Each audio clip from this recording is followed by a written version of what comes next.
ಯೆಶಾಯ 9ನೇ ಅಧ್ಯಾಯ 6ನೇ ವಚನ. ಒಂದು ಮಗು ನಮಗಾಗಿ ಹುಟ್ಟಿದೆಯಷ್ಟೇ, ವರದ ಮಗನು ನಮಗೆ ದೊರೆತನು. ಆಡಳಿತವು ಅವನ ಬಾಹುವಿನ ಮೇಲಿರುವುದು.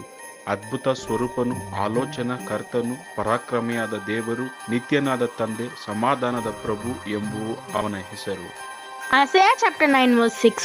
For to us a child is born, to us a son is given, and the government will be on his shoulders, and he will be called Wonderful Counselor, Mighty God, Everlasting Father, Prince of Peace.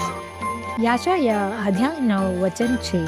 क्योंकि हमारे लिए एक बालक उत्पन्न हुआ, हमें एक पुत्र दिया गया है, और प्रभुता उसके कांध पर होगी, और उसका नाम अद्भुत जीतने वाला पराक्रमी परमेश्वर, अनंत काल और शांति का राजकुमार रखा जाए.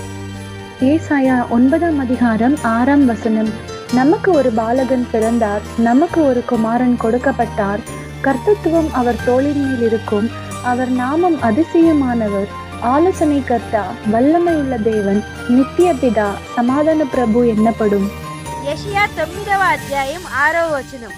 ఏలయనగా మనకు శిశువు పుట్టెను, మనకు కుమారుడు అనుగ్రహింపబడును, ఆయన భుజము మీద రాజ్యభారమును. ఆశ్చర్యకరుడు, ఆలోచనకర్త, బలవంతుడైన దేవుడు, నిత్యుడువగు తండ్రి, సమాధానయగు అధిపతి అని అతనికి పేరు పెట్టబడును.